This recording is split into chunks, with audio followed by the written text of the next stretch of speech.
Hey everyone, we're already halfway through the year, and I know I haven't uploaded much. There's a big reason why that is, but that's for a future video. But I won't let that stop me from giving you what I love to do. Telling you a bunch of stories by yours truly. Now, I've had this one on the back burner for quite a while. I do think it's a pretty good one. Mostly because it's written by Shadowswimmer77. He's a really good author in the Creepypasta world, and his stories are always a treat to read. Let's get right into it. This is The Devil's Trick.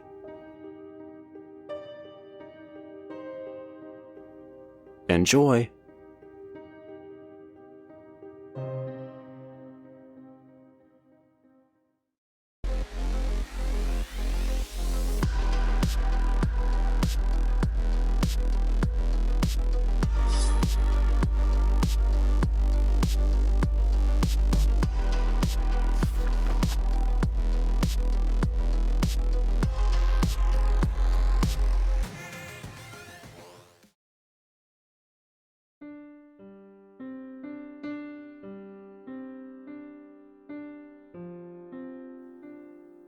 There's a whole lot of darkness in this world. That's a lowercase d dark, mind ya. There's also the capital D kind, but that's another kind of thing altogether. Now, some people tell you that it's the big darkness that you gotta watch out for. And in some ways, they'd be right. Could have agreed with them on that for a long time, before a good friend of mine went and showed me just how far down that crazy rabbit hole goes. Demons, vampires, a lot of that monster madness bullshit. Turns out, it ain't quite as much malarkey as your rational mind would like you to believe. That enormous darkness, well, that's biblical, end-of-the-world type stuff. But the thing about that, it's obvious, you see. That kind of thing, any number of people will stand up to fight it. It's basic human survival. That's why there's so many damn zombie uprising fantasies out there. Everybody wants to grab their shotgun and go get them some sweet hot action. Goddamn masturbatory's what it is. And that's why there ain't no way in hell the world will ever end up that way. We'd all know that if we just paid attention, society and culture has got any number of references to the little darkness being the one to get you. The world won't end in a bang but a whimper. The road to hell is paved with good intentions. And my personal favorite, the devil's in the details. This is a story about those details. And that devil. If you're looking for some kind of action movie blockbuster finish, I'd ask you to get off now. 'Cause there won't be any of that. Plenty other places you can go for all the vicarious thrills and heroics you could want. I'd encourage you to do so. All you're gonna do is just be making my point for me. Big evil's exciting and stimulates the imagination. But people can't be bothered with the little one. That's why it's so damn insidious. Anybody still here? Then let's set the stage. A few years back, I was in a pretty bad way. My only boy Billy had been killed on his way home from basketball practice by a junkie looking to make a quick score. I live outside of Philly, and such things still aren't unheard of, though they're a lot less common nowadays. Thank God. Anyways, my boy was dead, and his mom and I ended up splitting soon after due to the stress. I managed to get myself fired from my job, and most of my days were spent either crawling out of the bottom of a bottle or searching around, seeing if I could get a line on his killer. Most of the time, both. Well, one day I found the bastard. Punk was crashed out in a flophouse, high out of his mind. Sprawled on a mattress stained with dirt and God knows what else. I walked up to my boy's killer and considered him. He was young, only a few years older than Billy probably, jaw covered by a little scraggly yellow beard.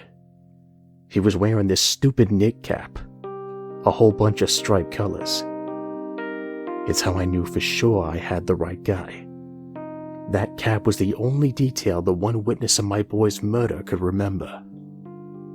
I grabbed the filthy pillow lying next to him and set it atop his glazed face before pulling out my .45 to finish the deed.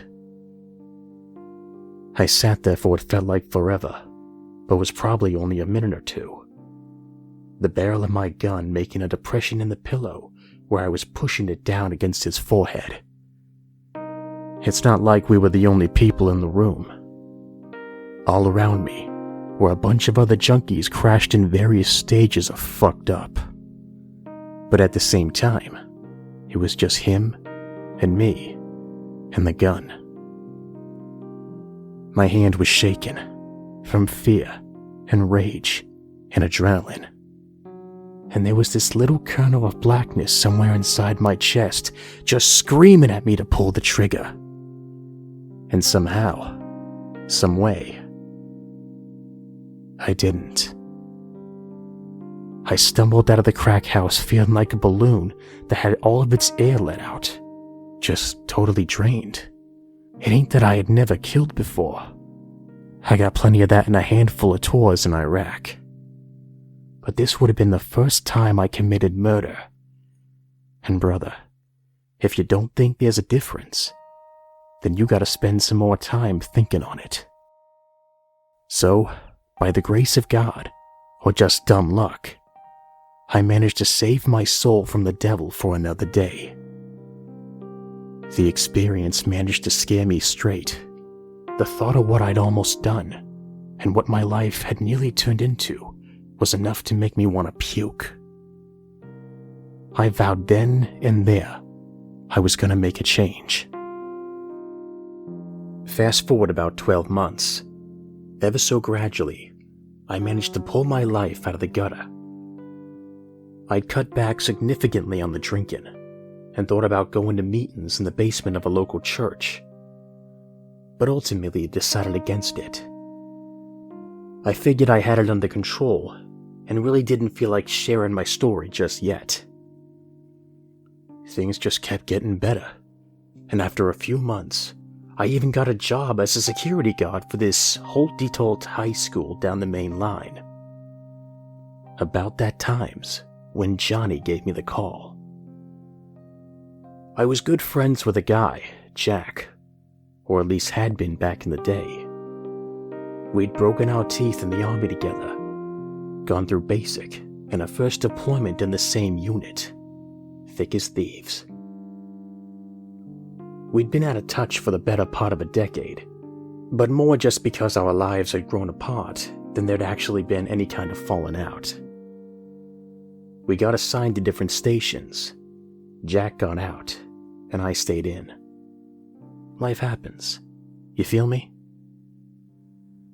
Johnny was Jack's older brother. I'd met him a few times, even though if I ran into him, I'd be sure to wave him down. But what were the odds of that? Well, pretty good, turned out. Johnny was in Philly for some kind of conference. Jack knew I lived in the area, and told his brother to check up on me on the account of Billy. Johnny called and told me we should grab a drink. I was unenthusiastic. Seeing I tended to do my drinking alone, as I didn't need anyone egging me on. But what was I gonna do? I didn't feel like insulting my friend's brother, even if we hadn't exactly talked for a few years. I told him I had second shift, so it might be a little late, but he said no problem. He'd go ahead and get started without me. I finally rolled up to the hotel in my old Beta at about 12:30. Johnny was sitting in the lobby, and he stood up when he saw me walk through the door. "Gabe, how you been, man?" "Passing well, Johnny. How's your brother?" Good. Say." He glanced over at a well-dressed fella sitting next to him. Let me introduce you to Bernard. Bernard was the live-in Webster definition of Eurotrash.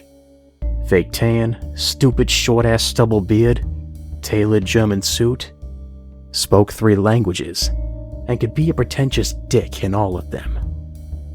You know the type. Turns out Johnny had just met Bernard earlier in the evening.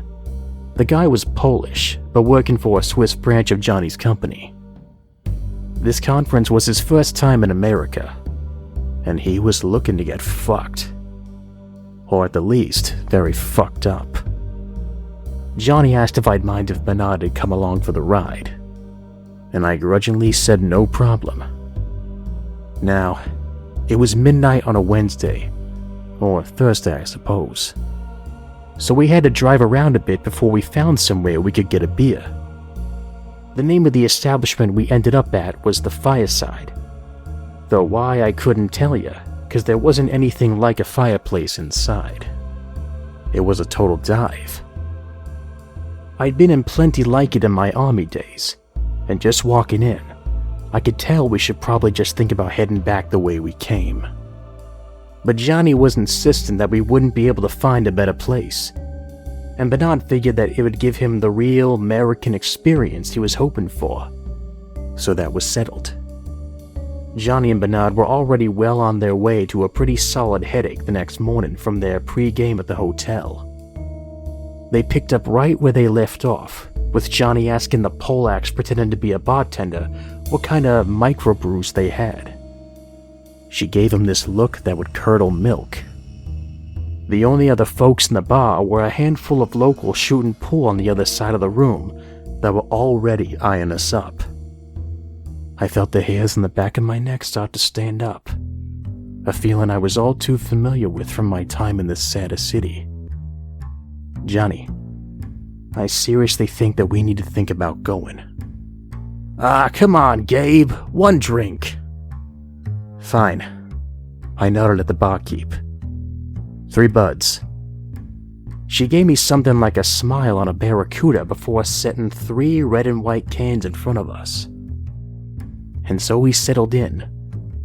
Johnny and Bernard tried to explain to me exactly what it was their company employed them to do. Johnny had told me how Tiffany was pregnant with their second, and he was sure that this one would be a boy. I sat there with my beer in front of me, occasionally taking a swallow as I tried to listen. But really, my focus was still held by the 4 pool players shooting looks at us from across the room.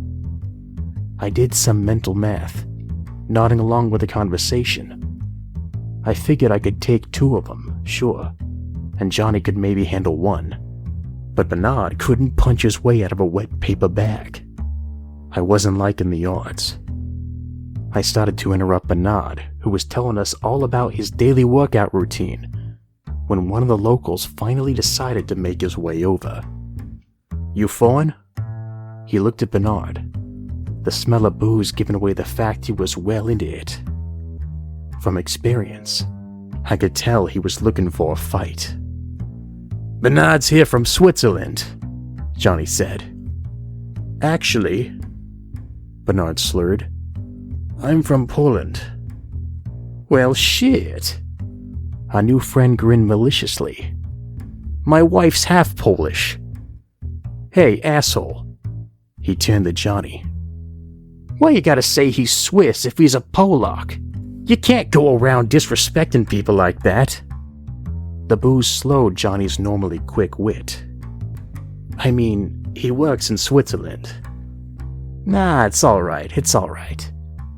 The tough was smiling with his teeth. I gotcha. Hey, Bernard, was it? You want to come out back with me and have a cigarette? Bernard was on his slightly swaying feet immediately. Bernard, buddy. I looked at him. I think we need to get going. You guys have a conference in the morning. He rolled his eyes. Fuck the conference. I'm going for a smoke. The local patted my shoulder. Yeah, friend. We're just going for a smoke. Won't be a minute. Before I could say anything further, they were already out the back door, Johnny was back to his drink, already forgetting the whole thing. "Johnny," I asked him, "how invested in your new buddy are you?" He shot me a quizzical look. "'Cause I'm pretty sure he's about to get his ass kicked out back. And I'm of a mind to just walk out on him before they decide to take it out on us too." Johnny just laughed at me. "Cabe, really? These guys are harmless." "No, they really ain't, Johnny. I'm gonna tell you again, we need to leave. Now grab your stuff and let's get out of here. I'm just pulling my life together, and the last thing I need is to be getting into bar fights. Let's go find a payphone and call the cops to make sure that Bernard walks out of here okay. We can do it anonymous, so if I'm wrong, even though I'm not, there won't be any harm done." Johnny got mad then, a drunken kind of anger. "Fuck off, man. Look, if you want to leave, that's fine. We can make our own way back to the hotel. I was just doing Jack a favor looking in on you anyway. Now, come on. No, damn it. I need this. Another kid on the way. You know the last time I got to go out? Seriously, fuck off." I opened my mouth to say something else, but then thought better of it. Words wouldn't change anything. I had to work the next day, and damn it, I wasn't gonna screw up my teetering hold on a somewhat normal kind of life for a thankless drunk. An ass-kicking had served Johnny right. I stood up, tossed some bills on the bar, and walked out without a look back, even though I still had a bad feeling I couldn't quite shake. You'll remember earlier, I said I saved my soul for another day when I didn't sanction Billy's killer. Little did I know, this would be the day. You see, I didn't end up calling the cops after I left. I thought about it, sure, then decided that, nah. There's two of Johnny and Bernard. One of them will be in enough for one piece to help the other out after their thumpings. And like I said, it served them right. Well, came to find out the very next day that I'd been dead on about the ass-kicking. Didn't stop with a beating, though. The papers said it was a beer bottle across the head that finally killed Johnny, but he'd also been stabbed a dozen times, so who knows. I went into a bit of a depression for a while after. Fell off the wagon for a bit. Almost lost my security job. Though somehow I didn't. Skipped the funeral. Didn't want to face Jack. He never called me. Don't know if he ever even found out that I was there. So what's my point? We tend to think of the devil as some red-faced, horned motherfucker. And after all I've seen, I'll admit the possibility that something like that maybe even exists. But that's the capital D darkness. The one anybody'd stand up to fight against. In terms of strict definitions, Satan is just an adversary, something you struggle against. What if, instead of deep down in the land of hellfire and brimstone, the devil lives inside every single one of us? What if he's just a little voice telling you to do things that might even make sense, but that you know in your gut are just plain wrong? How would we know to fight? How would we know we haven't already lost?